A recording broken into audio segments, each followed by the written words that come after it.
With a clean car after last night's wash, day 10 will be almost exclusively spent in New Mexico. As we leave Oklahoma's Panhandle, we head up to Folsom before dropping down to Chapulin Volcano National Monument. After spending more time headed west on the scenic roads of the land of Enchantment, we will eventually reach Taos to pick up lunch, then travel down the face of a canyon and emerge on the banks of the Rio Grande to learn about New Mexico wines. After exploring a couple of New Mexico's 19 pueblos, an enjoyable stroll around Santa Fe and an early dinner will be the reward of the day. Eventually, the trail leads us to Albuquerque for drinks with a good friend.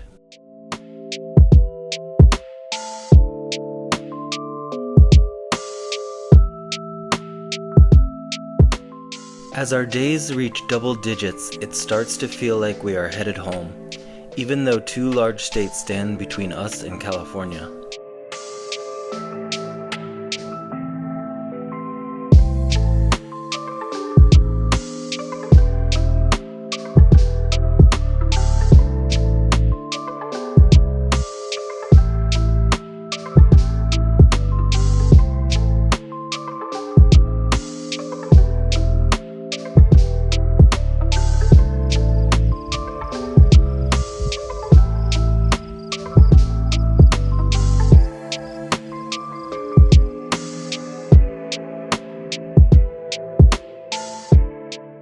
If you have been watching along, you may have noticed by now that neither of us is a YouTube star. Nina does not mind a camera directed her way, but I hate it. I am a writer, and the voiceover narrative format seems more natural for what I want to say. If you were to point a camera at me and ask me to talk, not much would come out. It is just not how I work.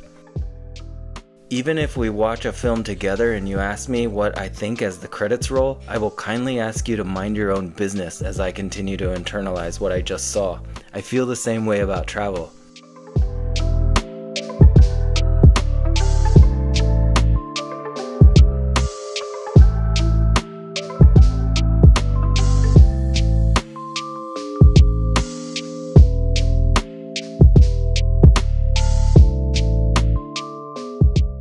After falling in love with Arizona wines on a spring trip to southeast Arizona, Nina wanted to give New Mexico wines a try, and we went to the oldest winery in the state. La Chiripada is in a beautiful little spot and has some great white wines, especially Viognier. Of course, we had to take a couple bottles home with us after a nice complimentary tasting.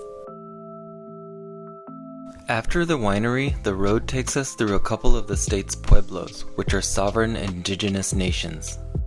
I am especially fascinated by Oke Awinga and its leader Pope, who lived in the 1600s and led his peoples in a successful revolt against Spanish settlers. These are the kind of people who should have statues around this land and have their faces carved into rock mountains.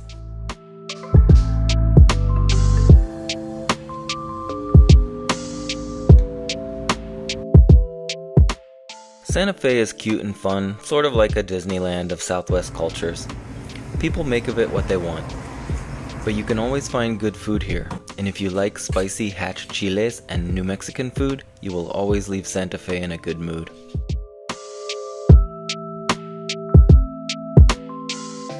We take scenic New Mexico State Road 14 from Santa Fe and roll into Albuquerque before the late sunset of late June. A good storm rolls into town to make the post offices wet, but it does not stop us from meeting a good friend who has moved to town a couple years ago. Kathy, so nice to see you.